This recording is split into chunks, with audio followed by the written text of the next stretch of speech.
Hello and welcome everyone to the third lecture of week 3. Today we are going to learn about modernism, modernization and post-colonial India. Modernism in India was not merely a shift in architectural styles or urban planning methodologies. It was a cultural and ideological movement intertwined with the sociopolitical realities of post-colonial India. It symbolized India's aspirations to break free from colonial legacies and create a national identity rooted in modernity, progress, and inclusivity. This lecture explores the interplay of modernism, modernization, and the challenges of post colonial India. Post 1947, India faced the dual challenges of rebuilding a nation ravaged by partition and charting a path towards industrialization and modernity. Urban planning and architecture were key tools in this transformative journey. Modernism offered a blueprint for a future oriented society that rejected colonial dominance while embracing technological advancement. At the heart of this movement were two prominent figures, Jawaharlal Nehru and Le Corbusier. Nehru, India's first Prime Minister, viewed modernism as a way to shape a secular, rational, and progressive society. He envisioned cities as engines of economic and cultural renewal, believing they could embody the ideals of independence and industrial progress. Complementing this vision was Le Corbusier, a Swiss French architect who introduced the international style to India. His work on Chandigarh exemplified clean, functional designs and showcased a future rooted in rational planning and egalitarian urban designs. Modernism in urban design was exemplified in Chandigarh's grid-based layout, which provided a structured and organized approach to urban life. The emphasis on functionality and minimalism reflected a deliberate break from traditional hierarchical aesthetics, positioning modernist cities as symbols of industrial progress and liberation from colonial architecture. The challenges of independence in 1947 fundamentally reshaped India's urban needs. The partition caused massive displacement, with millions and millions of refugees migrating across newly drawn borders. These refugees required urgent housing, employment, and access to amenities, prompting large scale urban expansions. Additionally, the administrative restructuring necessitated by the division of Punjab and Bengal demanded the development of new state capitals to replace the regions ceded to Pakistan. The colonial legacy of New Delhi posed another challenge. Built as a monumental capital by the British, New Delhi symbolized imperial power and dominance, with its grand boulevard and imposing buildings. Nehru was critical of New Delhi, famously describing it as un-Indian. He sought to move away from these colonial influences, envisioning a new urban identity for India that reflected liberation and inclusivity. India's urban vision after 1947 was ambitious, with plans to build 300 new cities by the end of the century. These cities, such as Chandigarh, Bhubaneswar, and Gandhinagar, were designed to address regional imbalances, promote economic growth, and foster social mobility. Refugee camps that had sprung up in cities like Delhi and Kolkata during the partition were gradually transformed into planned neighborhoods such as Lajpat Nagar in New Delhi and Chittaranjan Park in Kolkata. In addition, new industrial towns like Durgapur in West Bengal and Raurkela in Orissa showcased India's commitment to modernization. Modernism in India marked a conscious and transformative departure from the ornate and hierarchical designs characteristics of colonial architecture.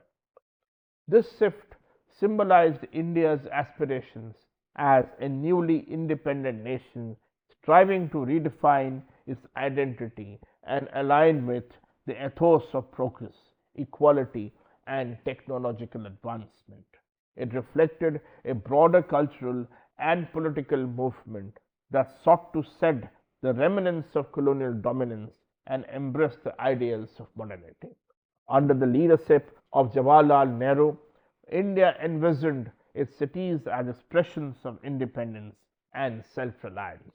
Nehru's vision was rooted in the belief that urban planning and architecture should embody the ideals of a progressive and egalitarian society. Cities were to be hubs of industrial capability, technological innovation, and rational planning. Spaces where equality and modernity were not ideals but also tangible realities. Nehru saw modern architecture as means to inspire collective aspirations for a better future, breaking away from the caste-based and feudalistic structures that characterize traditional Indian society.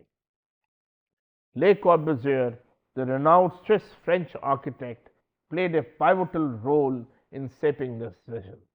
His architectural philosophy aligned closely with Nehru's ideals as he rejected traditional ornamentation in favor of functionality, simplicity, and clean lines.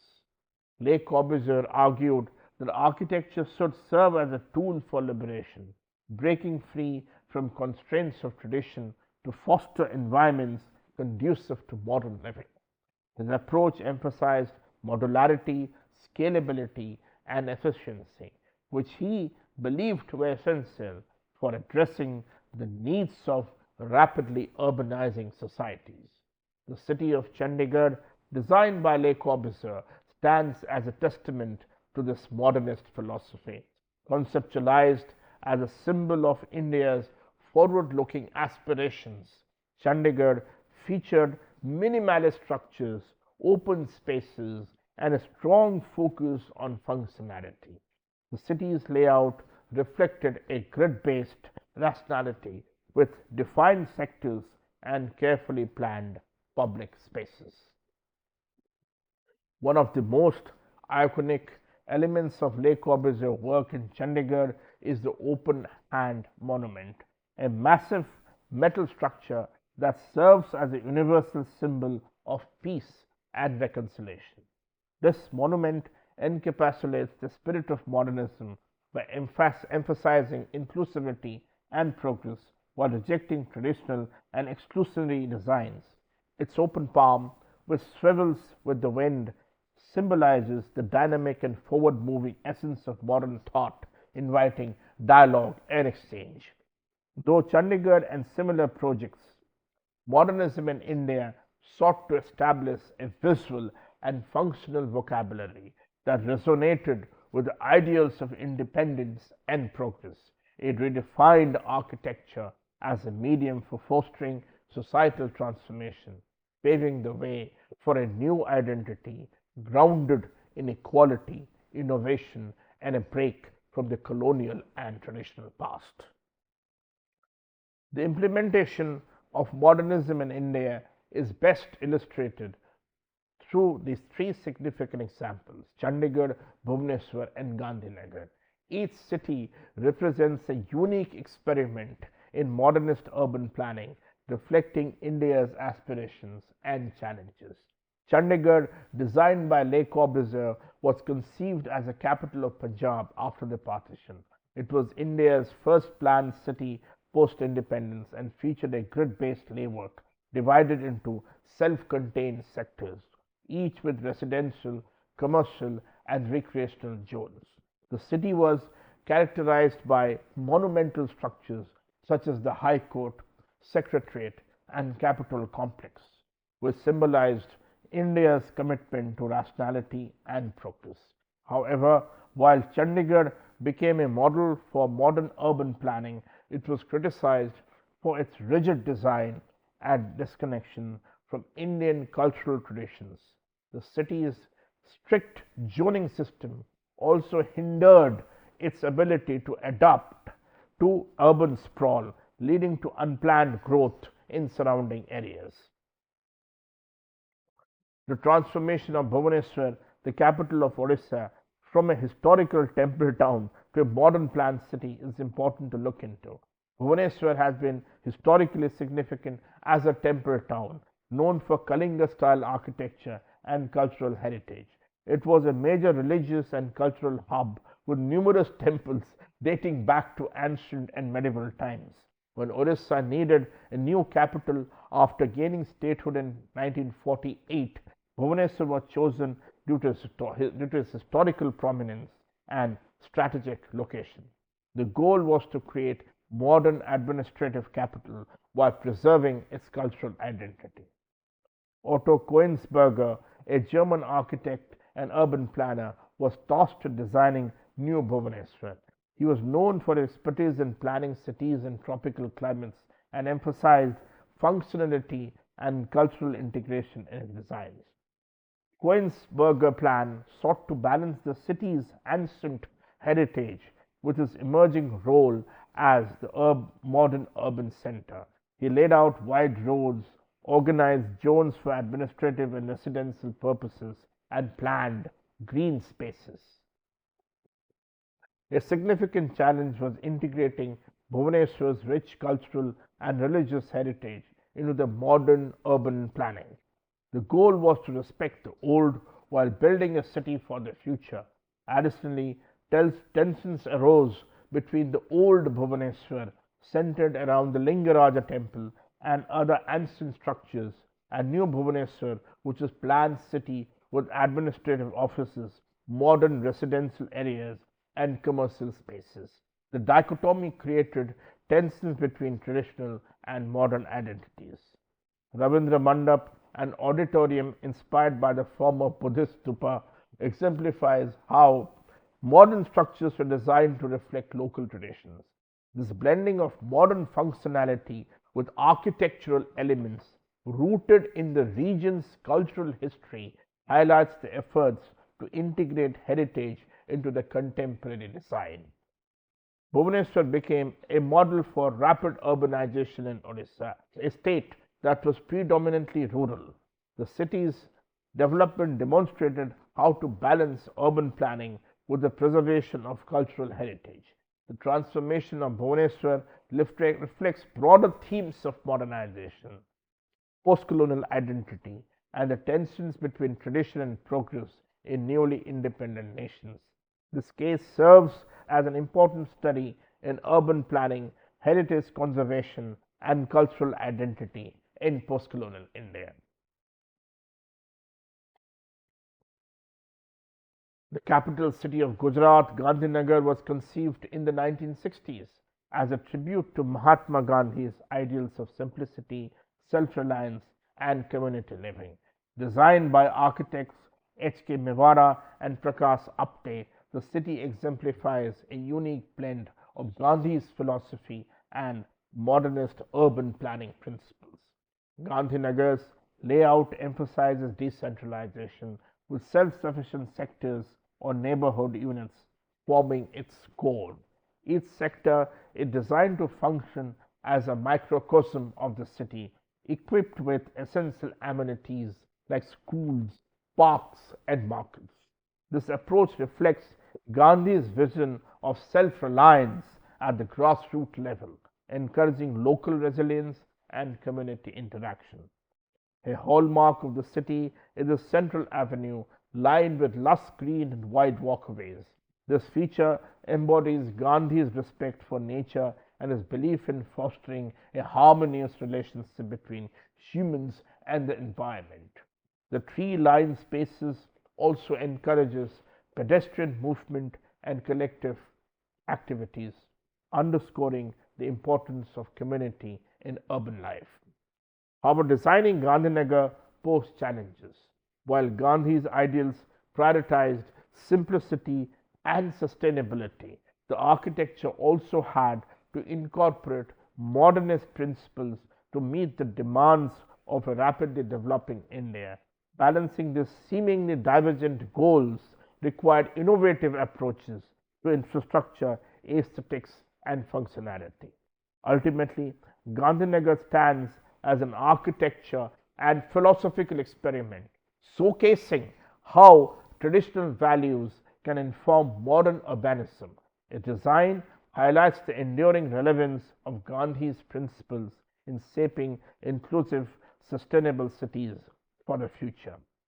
Modernism and the Indian identity. That's very crucial. We'll talk about this a little bit. The introduction of modernism in the Indian architecture and urban planning sparked intense debates about cultural identity, emerging during a post colonial era when India was striving to define its national identity. Modernism was perceived as a tool to reject colonial styles and articulate a future oriented, progressive vision. The clean lines, functional designs, and minimalism of modernism represented a break from the ornamental excesses associated with colonial and traditional styles. However, the Western origins of modernism often clashed with India's rich traditions, cultural diversity, and socio-economic realities. Critics argued that early modernist cities and structures often felt disconnected from the local environment and failed to resonate with the communities they served. For instance, Chandigarh, designed by Swiss French architect Le Corbusier, became a symbol of modernist urban planning in India. While lauded globally for its innovative grid based planning and monumental architecture, many locals found it alien to their ways of life. Its rigid zoning, concrete heavy aesthetics, and lack of consideration for informal economies and vernacular culture highlighted the limitation of transplanting Western modernist ideals into Indian contexts. Indian architects such as Balakrishna Doshi, Charles Correa, and Achyuta Kanivide played pivotal roles in shaping modernism to better suit Indian needs and realities. Balakrishna Doshi, a protege of Le Corbusier, reflected on how early modernist structures in India felt out of place and began integrating cultural, social, and climatic dimensions into his design. His projects such as Ariana low cost housing in Indore showcase an approach where modernist principles of functionality and simplicity are harmonized with local materials, traditional forms, and community focused layouts.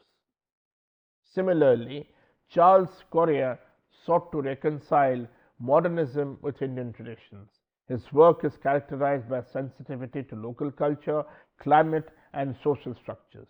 For example, the Jawaharlal Kendra in Jaipur blends traditional Indian motifs such as the mandala inspired layout with modernist spatial planning. The building is a powerful statement on how contemporary architecture can embody cultural identity while remaining innovative. Korea's Gandhi Ashram in Ahmedabad further underscores this philosophy, using minimalist forms, natural materials, and open spaces to create a structure that is both modern and deeply rooted in Indian ethos. Achyuta Kanivade, another notable figure, brought modernism into institutional and industrial architecture in India, focusing on functionality and practicality while respecting local climates and materials.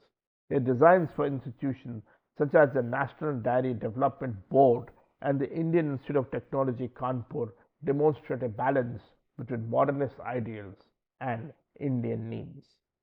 The evolution of modernism in India thus marked the beginning of a uniquely Indian architectural identity that embraced both innovation and tradition. This adaptation was not limited to architecture but extended to urban planning and design. Concepts such as mixed use development, respect for public spaces, and the integration of informal economies became essential considerations in the Indian context. From a broader perspective, India's approach to modernism reflects the global struggle to localize universal architectural movements. It serves as an example of how architecture can act as a medium for negotiating identity, blending the past and the future. As India continues to urbanize rapidly, these lessons remain crucial in designing spaces that respect cultural heritage while addressing contemporary challenges like sustainability, affordability, and inclusivity. In conclusion, the story of modernism in Indian architecture is one of adaptation and transformation. By embracing both the global and the local, architects like Tosi and Correa redefined modernism, creating spaces that were innovative and grounded in Indian society. This balance between tradition and modernity continues to shape the built environment of India today. Modernism's emphasis on technological advancement transformed Indian architecture. Materials like concrete, steel, and glass became the cornerstone of urban development, enabling faster and more cost effective construction. Prefabrication techniques were also introduced to address the housing demands of a growing urban population. Beyond technology, modernist urban planning aimed to address pressing social issues.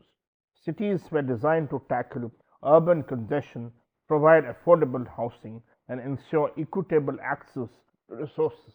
However, these goals were often unmet as modernist designs prioritized aesthetics over inclusivity.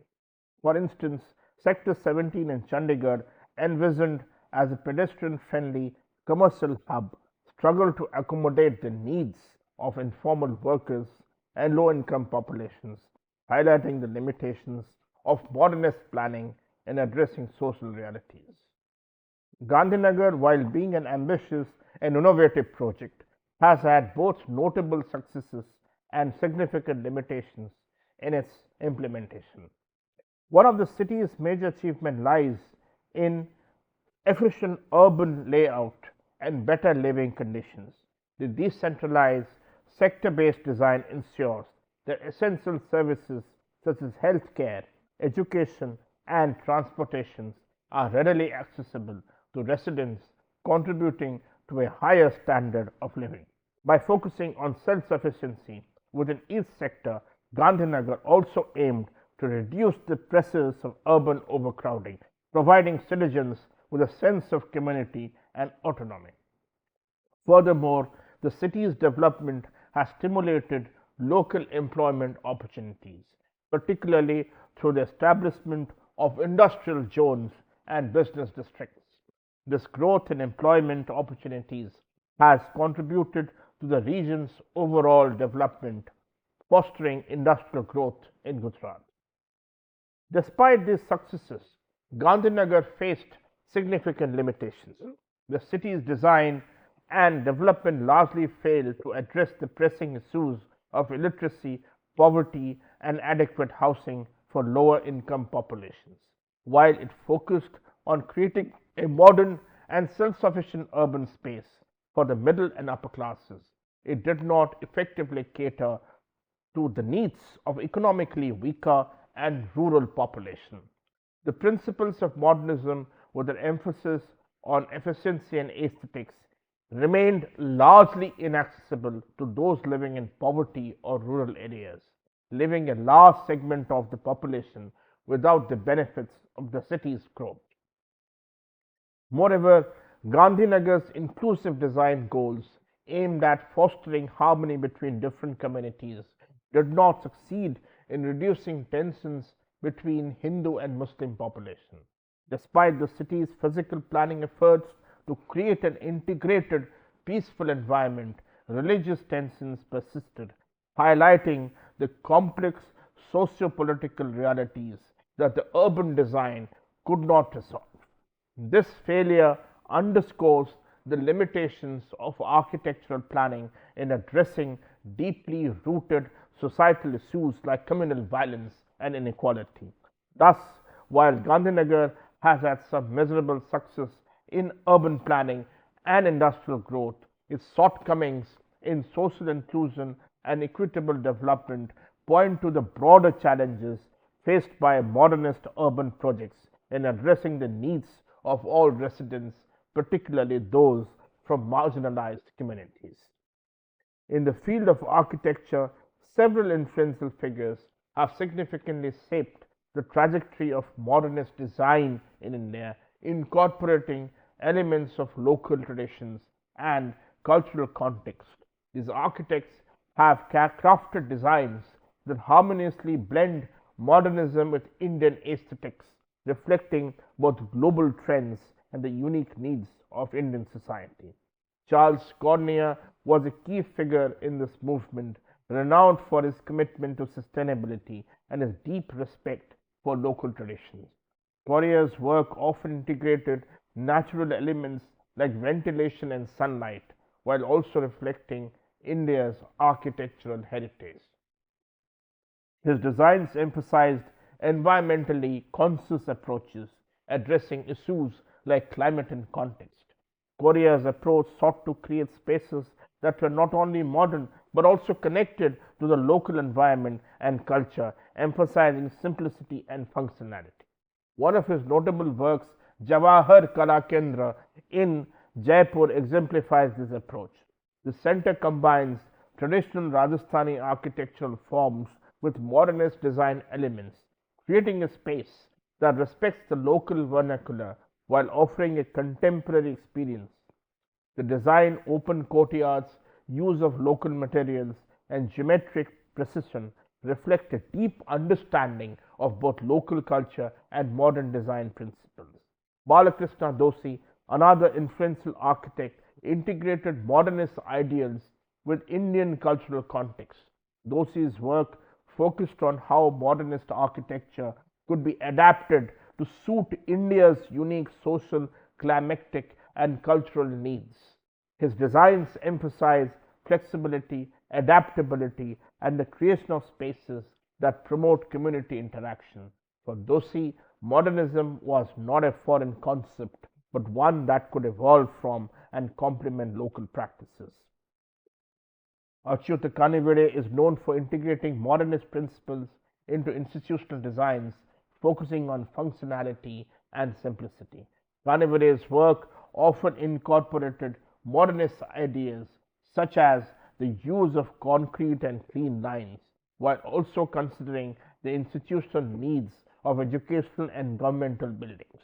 His designs balance the demands of modernity with the practicality required by the institution they served. These architects made significant contributions to the development of a distinctive Indian modernism, one that doesn't blindly imitate Western trends, but instead merges global architectural innovation with local cultural and environmental sensitivities. Through their work, they have shown that modernism can be adapted and transformed to suit the diverse and complex landscape of India. Early enthusiasm for modernist designs, particularly in post independence India, was driven by the belief that rational, functional planning could create ideal cities. However, critics soon grew skeptical, arguing that these designs overlooked critical social realities. High illiteracy rates and entrenched caste and communal divisions were not addressed in the sterile, top down planning of modernist architecture. A notable example is the bifurcation of Chandigarh, which was intended to be a symbol of modernity and unity. Instead, it inadvertently led to urban sprawl as the division between Punjab and Haryana triggered fragmented development. This disjunction between the modernist vision and ground level social and cultural conditions highlighted the inadequacy of purely rational planning in addressing the complex needs of a diverse developing society. Modernism reshaped Indian society, with cities like Chandigarh and Bhubaneswar becoming symbols of progress and industrialization. However, the rapid urbanization, driven by modernist ideals, often created tension between urban and rural communities. Migrants from rural areas faced significant challenges in adapting to the rigid structures of modernist cities, while traditional practices and cultural landscapes were often disrupted. Bhubaneswar attempts to preserve temple complexes amidst an urban transformation illustrate these tensions. While the city successfully integrated its cultural heritage into its design, the process underscored the complexities of balancing tradition and modernization. Modernism laid the foundation for urban planning in India, but also highlighted the need for more context sensitive approaches. From 1990s onwards, Indian urban planning shifted towards postmodernism, emphasizing inclusivity, sustainability, and cultural sensitivity. Slum redevelopment projects and participatory initiatives became central to urban policy, reflecting a more holistic approach to city building.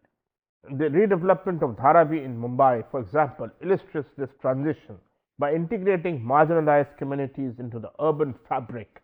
Such projects represent a move away from the rigid frameworks of modernism towards a more inclusive vision of urban development.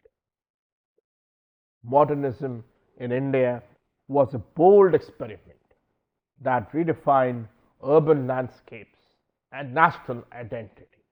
While it introduced innovative paradigms in architecture and urban planning, it also faced significant challenges in addressing India's social and cultural realities.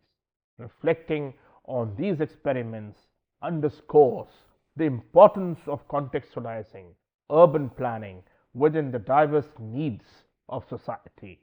Future cities must balance technological advancements with cultural inclusivity to truly reflect the aspirations of a modern nation. Thank you.